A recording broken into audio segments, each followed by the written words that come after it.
and welcome to the Courtney Turner Podcast. My guest today is Representative Ken DeGraaf from Colorado. We are going to talk about an incredibly important and really, honestly, in my opinion, quite scary bill that just passed in Colorado. And he is definitely fighting against this. So he's a warrior. We're going to talk about it.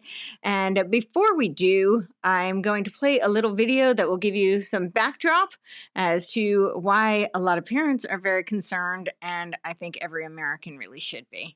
My ex-wife said, I want my son to be put on puberty blockers and cross-sex hormones. I am not allowed to talk to my child about any transgender issues. I'm not allowed to talk to him about the lawsuit that his mother brought up against me. I'm not allowed to contact any medical professionals that are treating my child.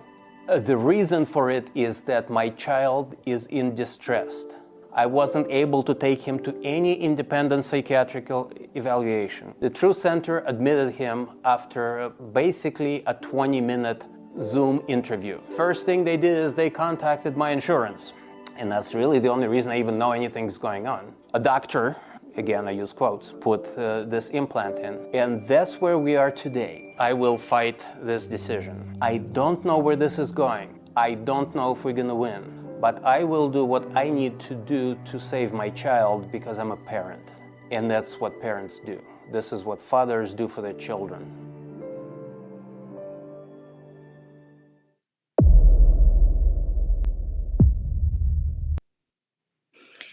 Wow, that's quite a heartbreaking story there. So I know a lot of people are very aware of what's going on with this transgender issue. It certainly has come very much to the forefront in the past few years. And those who have been following my show for a while, I've been, covering Tavistock, which was unheard of to most people until 2022 when the clinic was shut down because of all of this the scandal, essentially, that was going on with the transgender clinic.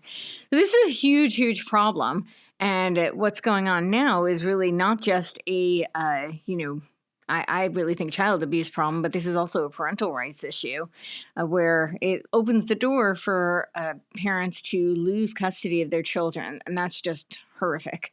So let's bring on our guest. Ken DeGraaf, how are you doing today? I'm doing well, thank you. Just got off the floor, so sorry for being late to the interview.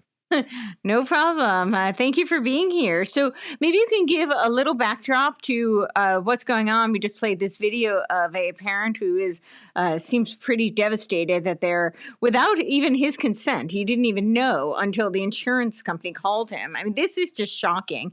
I remember growing up and, I'm not that old. I remember growing up and it was like, if you lost a smelly sticker and then you found it and, that they didn't know exactly whose it was, like your parents would be called, I mean, it sounds like a silly example, but it was really like every little thing, your parents were involved. And it wasn't just kids who went to their parents, but, schools, teachers, if, your grades were falling or if you were not behaving, then your parents got involved. And I think, the parents should be much more involved than they are today. I don't think they should be necessarily put in school for 8 hours a day and taken away from them. Whole separate conversation.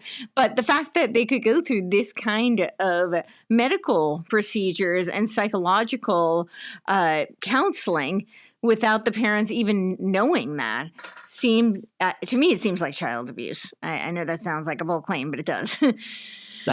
No, I agree, and it's a very unreal place to be. That the it seems like this it feels very much like a mind virus. One of these it's like one of these movies, dystopian movies, where stuff is happening on the TV and you just can't believe it because it's so outrageous. How could that ever happen? How would people ever stand to get to that point? And here we are, where a bill is introduced and passed by the Democrat majority in the Colorado General Assembly, and it literally it has the ability to strip parental rights. And not and the way the video of the gentleman talking about his child, I think it is that, all because last year they had another bill that was focused on ensuring that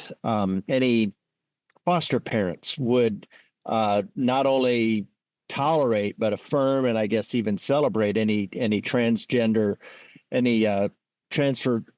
I don't even want to say transgender. I don't want to give credence to it, but they to to make sure that foster parents would, be complicit, force them to participate in this. And if they were not willing to go along with the with the narrative, with the with the compelled speech and all that, then they would be stripped of being able to be foster parents. And they and that was at a point when we had, we were 2,000 or more foster families in need. So it's not like we had an abundance of foster families, but they started there and they said, well, they have to do that. Now this year it's parents have to affirm and celebrate the transgender narrative that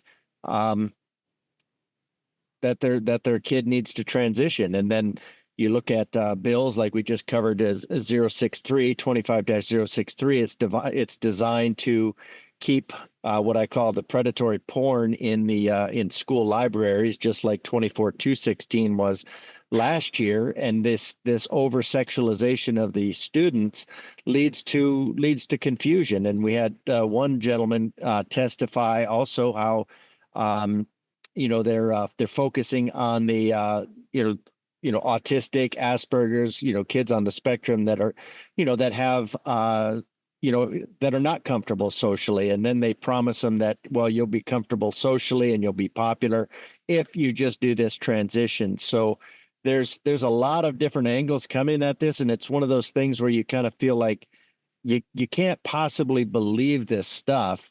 And yet they do. They don't seem to be, I think they're selected for their positions based on their being true believers, but they actually seem to believe the what just seems in general like pure lunacy, but they are completely committed. Yeah, it does seem like there's a significant amount of brainwashing that has convinced people to go along with this narrative that supports really mutilation. I mean, that's I don't know how else to put Yeah, it. that's Maybe, genital mutilation. yeah, absolutely. Maybe we can play. I have like a very short montage of what some of the opponents, who are supporting this bill, some of your opponents, are saying, and it really, to me, what it looks like is weaponized compassion. So under the guise that they're being very kind and caring to the the suffering of these children, which I think has actually been created. Most of us have had some experience in childhood where we were uncomfortable. Maybe we got made fun of, or maybe we felt left out of a group. I think this is kind of across the board. Nobody really is impervious to at least one experience like this. But can you imagine if you were fed constant narratives that were telling you, well, if you were to transition, then you'll be part of the crowd and people will like you and you'll be popular. And that's essentially kind of what they're trying to convince them. And I think children who are, confused, and I don't mean that pejoratively, I mean that to say that children they're learning, they're trying to figure out the world, they're learning about themselves, they're growing, they're changing. So, they haven't gotten it all figured out. Not that I think any of us ever do, but certainly, when you're younger, you're really kind of trying to figure things out, and that's understandable that you would be confused, but it makes you more vulnerable to these lies. And it does seem like these adults, unfortunately, are going along with it because they've been brainwashed by weaponized compassion. So maybe we'll play this, and then I'd love to hear your thoughts on Sure. We'd heard from multiple witnesses that this bill has been worked on for over a year. I will say I learned about this bill yesterday. It was introduced Friday evening. I really am curious about how much stakeholdering went on both sides of the issue, and if parent groups that are not a part of the LGBT community, if they were involved. A well-stakeholdered bill does not need to be discussed with hate groups. And we don't ask someone passing civil rights legislation to go ask the KKK their opinion. But I agree, there's no reason to go to the table with people who are echoing the hateful rhetoric going around about the trans community. So what are your thoughts on that? So now anybody who has concerns about what might be going on with their child is aligned with the KKK or hateful. Yes. Right. Well, again, this is one of these things where you'd say that can't possibly happen. And, it's what the only thing that we can do at this point, because we're in the minority, is that we have to, when we go up to fight on a bill, it's not so much to convince the other side. I mean, that would be nice, and it is important to say these things, but it is to educate the population on what's going on so that they can see what's going on. I mean, when I came here, I thought, well, maybe we just need to make better arguments, reasoned arguments, logic, science, Constitution, and I can guarantee you I don't think that's the case at all. Right now, they're they're married to an ideology. One thing that you hear them say in some of the representatives will talk about this being their civil rights moment, that they've been looking for a cause all their life, which I think is one of the problems with this is a cause celeb. This is something that has come to them that if they pass it, they feel like they will join the ranks of Martin Luther King, and that they will be the saviors, and that on some level. And I don't think they're actually thinking through the ramifications. Just that they've classified this as a civil rights movement. So 1 year of I hate that word stakeholdering, but 1 year of trying to supposedly bring in everybody, yet did not touch the parental groups, did not touch any of the representatives. So they were doing this in secret, trying, working with, probably some law firms here that specialize in this, and might actually feel that they're doing the right thing, but the way they stay in that insular world is just to remain in that insular world, and they don't go out, and they seem generally surprised by any sort of opposition movement. But that it didn't even dawn on them that parents would be upset that they could lose custody. And one of the reasons why, and this is another bill as well, there was a bill basically where they're taking on even the regulation of toy guns, but they say, well, it's not a crime. In this case, in this bill, coercive control is not a crime. So then they think, well, it's not a crime, so we're not making a new crime. So this isn't telling somebody they're a crime. But in 8 states, it's already a crime and moving in that direction. So I think what this is doing. Can you just what's considered a crime in 8 states? Coercive control. Coercive control is considered abuse in Colorado, or abusive. It's considered abusive, but it's not currently classified as a crime. So the case that was brought up in committee, and I think it's Troxel, where both parents are considered to be they're both considered to be fit parents unless there's something else. Well, this biases the court and says one parent is better than the other because if one parent has the trans housing by proxy is like this gentleman was talking about on the witness, then that parent would actually be preferred in this case for custody. So the preference would be, or if a parent wants to gain custody, the easiest way to gain custody would be to have a trans kid and affirm them. But I think ultimately this is more about the state taking control of kids as opposed to even, but they couch it in terms of, it's couched in terms of a dispute between 2 parents, because probably most people are going to say, well, that wouldn't happen between us.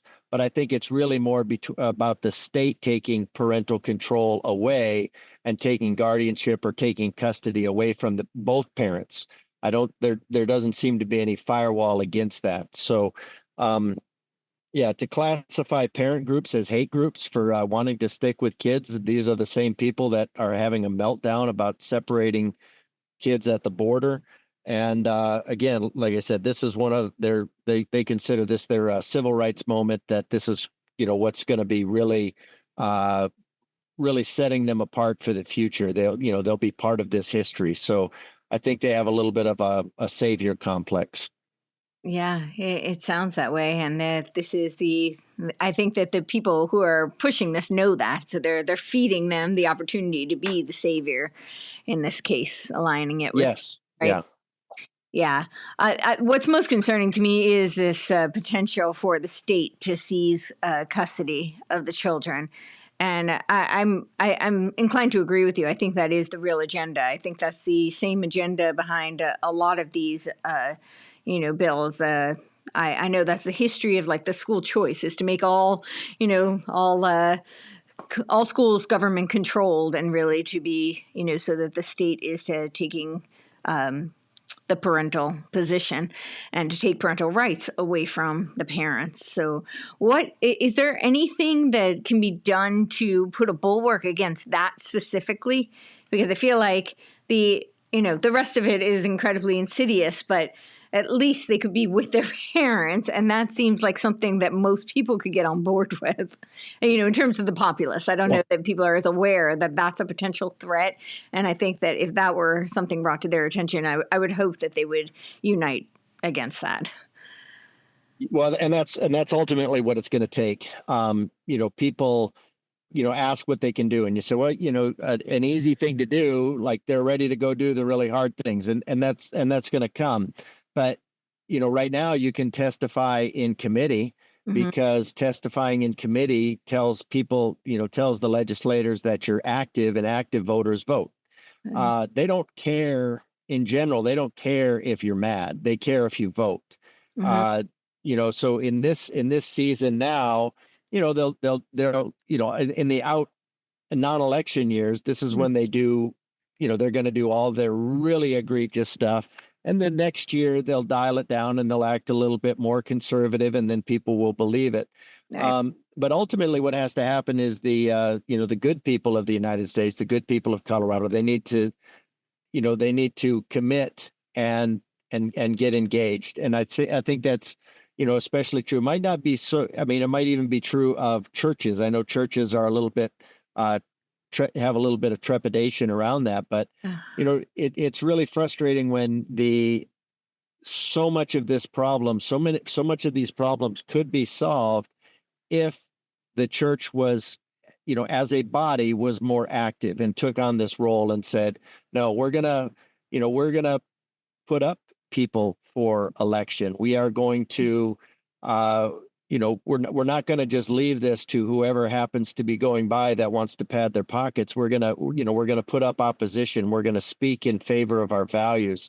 We're going to encourage people to. We're going to encourage people to vote. So, I think that's the big thing. People want. They have this idea that they can just elect us, we'll come up here and we'll solve all their problems, and it's not true. People need to get engaged.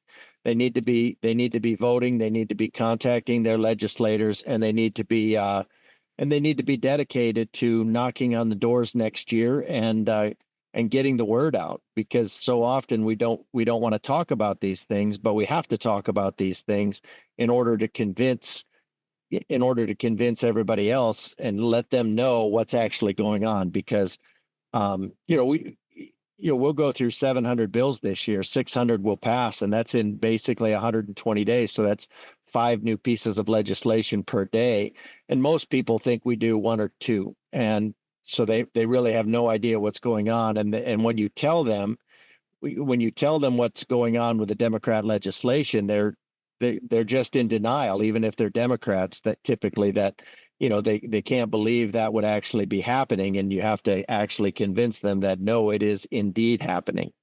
Absolutely. Well, I would agree with you. I would imagine that this shouldn't be a difficult stance for the church to get involved. You would think that they would not be condoning these types of bills and this type of behavior, especially when children are involved. It's antithetical to everything the Bible says. Yeah. So that is very concerning. But and absolutely, people need to get involved because it's self governance, right? So we elect Yes. our officials, but then it's our job to hold you accountable and to be engaged and to ensure that the things we want to see are being promulgated and the things that we're not happy with, that we redress grievances. So we need to get involved. And I just want to say for my audience, if you're in Colorado, obviously this is definitely an opportunity for you to get involved and have your voice be heard and protect the children. And if you're not, this is also a warning, because typically we have seen bills get passed in one state and it sets a precedent. It leads by example. And this is not an example I want to be seeing anywhere else. I definitely think that we need to nip it in the bud. So don't think that just because you haven't seen it in your state, that one, that doesn't mean that it's not being lobbied, and two, that doesn't mean that it's not coming. And my question to you in terms of what is going on, I know you said you suspect that they want to take custody, the state take custody away from the parents, and I think they're working that angle on many fronts. This is just one front, and I also suspect that there is some sort of public-private partnerships, big pharma, kind of financial incentives. What are your thoughts on that? Yes, I think there's definitely some initial money stuff involved, and if Mhm. the book that was given to me that helped shed light on it is The Reckoning by Kara Dansky.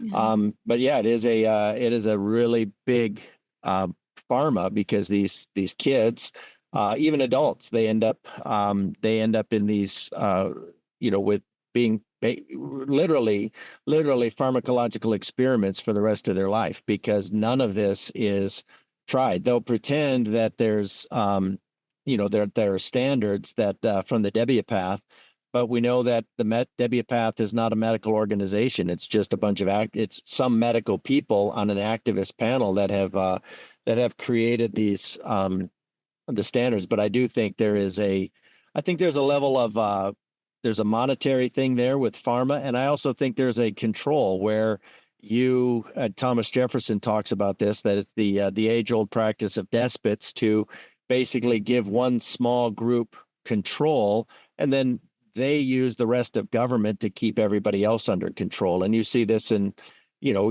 colonies, how they divided people into big and small. Well, I think trans is probably about the smallest faction they can get. So it's all giving this power into this group, and then giving them the legal background to or the legal basis, the legal foundation to impose their desires on the rest of society and make them feel virtuous about it. Yeah, I think that's absolutely accurate. Well, we do have a clip of you speaking. Maybe we can play that and you can speak to it. And Sure. yeah. What this is under the custody of the child. And the way this bill sets it up is to say that the parent, when you have a determination of custody in the child, then what you have is one parent, and this bill sets it up prejudicially to not only be prejudicial in this case, but is borderline criminal. And I'd be surprised if in the waning hours of the session, it didn't become criminal. So what this does, the intent of this bill is to deal with and to level set, as is often said, is to level set the two parents in conjunction here, because what this bill is doing is it is usurping the parental rights. Now that's no surprise. This body, the majority in this body, has absolutely no use for parental rights, has no use for minority rights unless it agrees with that minority. But this bill deals with custody. And what this does is it allows a parent who is concerned about sending their child down the path of genital mutilation, bodily transformation. It allows them to express those views without becoming criminalized. This bill criminalizes a concerned parent from worrying about their child becoming a medical experiment.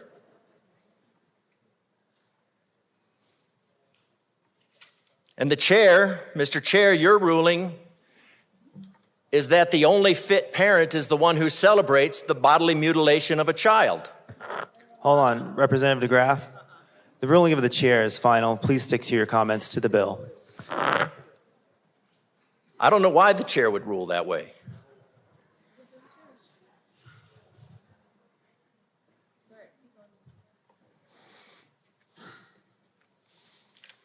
It's clear what this bill is.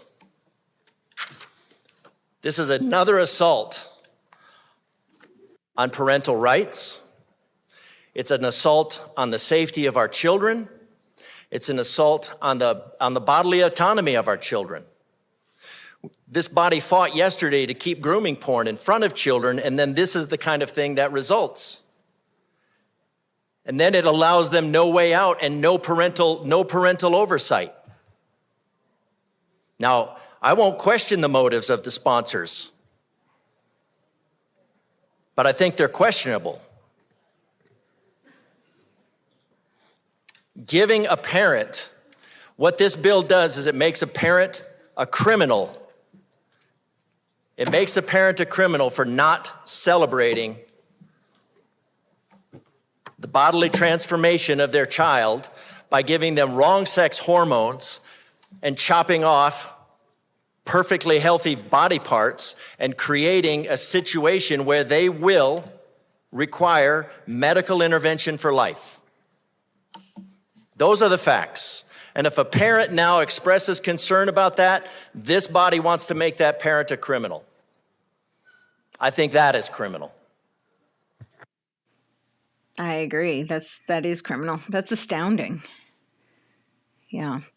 Scary, isn't it? It's really really scary that they're trying to make that.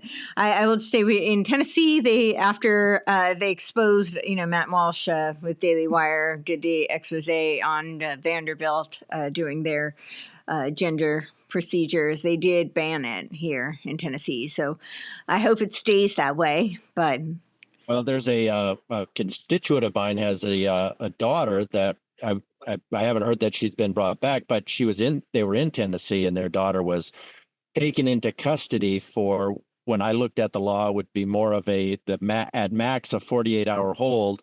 And I think that was over 2 years ago. So, and that child is still in custody at the state of Tennessee. And, they've put birth control implants in her. So I don't know what's going on in Tennessee, but Tennessee is not safe as far as I know. I would agree. We were definitely not safe. I've been fighting on many battles, but they did ban the procedures. It was pretty recent. I don't know when it is. I don't have the stats in front of me, but it was after exposing what they were doing. So it had been going on for quite a while already. So, well, there's the Cass report has said that 29,000. And when one of the witnesses here, a sociologist, said, "Oh, it's just a very small study," and then somebody who actually knew something about it cited how many thousands of kids and follow-up it was, and how in-depth this study was, and finding no benefits and actual harm. So, but instead of going for caution, the Colorado General Assembly is ignore the facts, full speed ahead. Right. And then this idea that they want to criminalize the parent for, protecting the child is really astounding. I think the huge part of the problem is that they've been grooming these children, and the parents have not been aware. They have not been actively involved, not necessarily always to their fault. But I think that that's a huge part of the problem. So they're now getting these children who are confused, and they're bringing up these issues that otherwise, if they hadn't been groomed to do so, we wouldn't even be on their radar. This is prior to the past few years, this was not like a mainstream issue. You've always had a small percentage of outliers, of course, that goes for anything, but this wasn't mainstream. This wasn't. Now the numbers that we're seeing of children who are, even voicing these types of things is pretty astronomical. So I think it's a cry for help. I mean, yeah, I mentioned it before on the keeping the grooming porn in schools.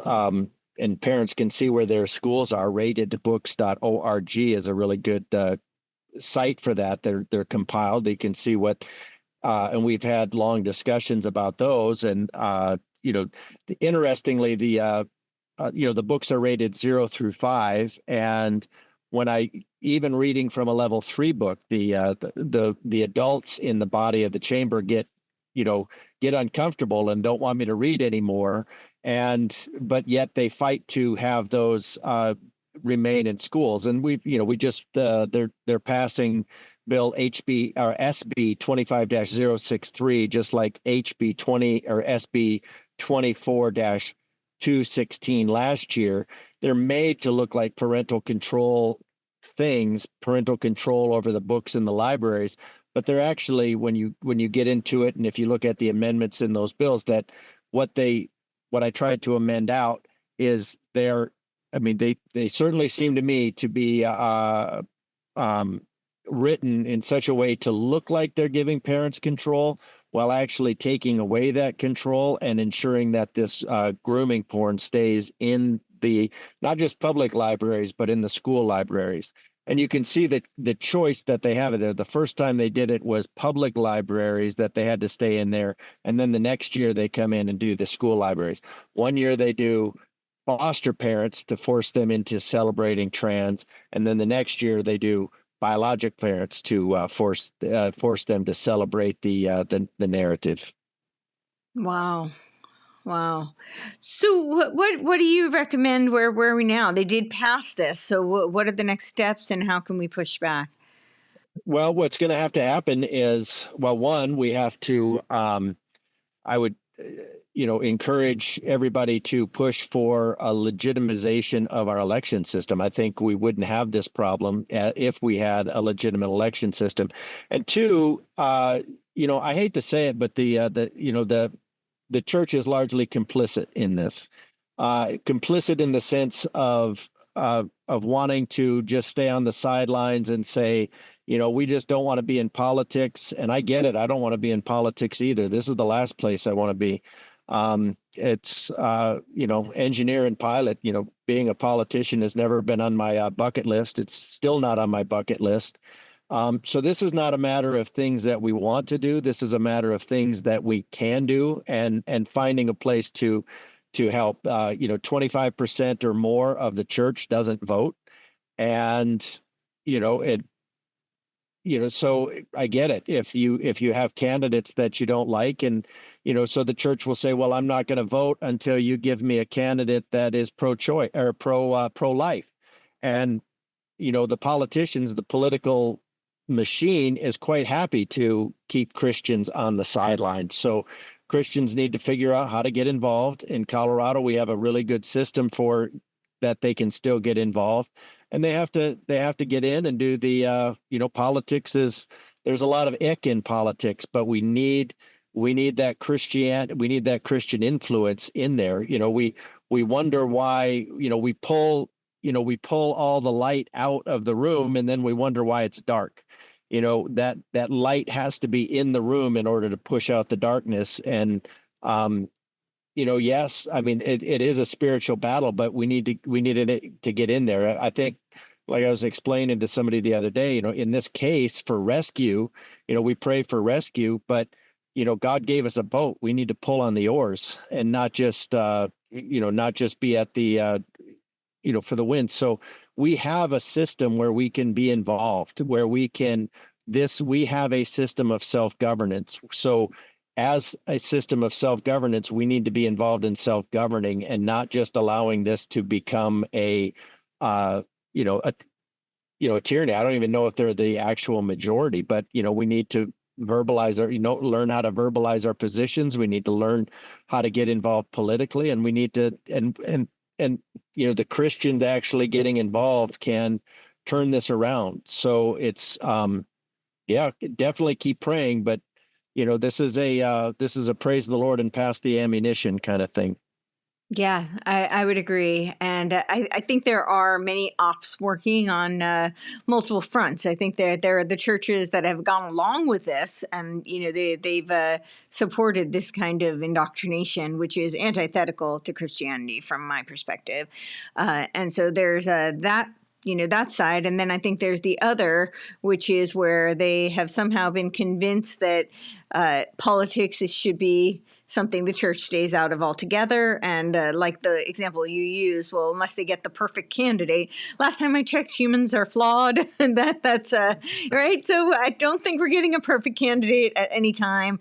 And I think that as you eloquently laid out with your examples, that it's not for us to sit back. That it is incumbent upon us to step up, take action, and exercise our free will. That's the gift that we have, and so it needs to be used. And so sitting back and just trusting the plan, or God has it, is that's never been the plan. So yeah, people will often ask, and they'll say, "Well, what made you want to get involved in politics?" And I always just say nothing. Nothing right. made me want to get involved in politics. I still don't want to be involved in politics, just like I said a few minutes ago, because I think people are looking in general for a reason to not get involved in politics. They want me to say, well, I was motivated to do this. I really had a passion to do this. And then they can say, well, I don't have that passion, so it's okay for me to not get involved. And it's like, okay, but no, there's nothing about politics that I want to be involved in. I would rather I spent 27 years in the military. I thought I was done with my community service. So so again, we just really need people to get involved where they can, not where they want to, because if you're waiting to get involved where you want to, you're not going to get involved. Yes. And I love what you said about it being a spiritual battle. I absolutely agree. And I always make the point, if it's a spiritual battle, then both sides need to battle. Right. So, both sides need to battle. Yeah. So I'm very grateful that you are in politics and that you've made this sacrifice and you're fighting the good fight. If you have anything else you want to leave us with, and any recommendations for people, and if people, anything else you want to add? If you're in Colorado, we need you in the fight. That's we are in an uphill battle. All we can do from our seats here really is educate the populace and let them know. If you're in another state and you feel like you're safe, you're not safe. These people are coming after you.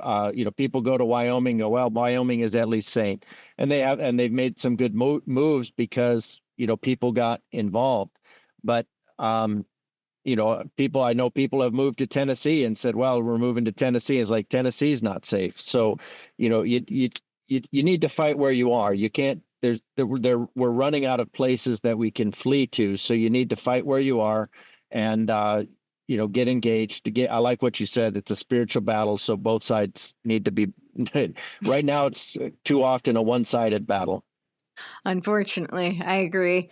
Well, I know you're super busy fighting the good fight, so I will let you go. But thank you so much. Really appreciate you taking the time to talk with me and my audience today, and for all that you're doing.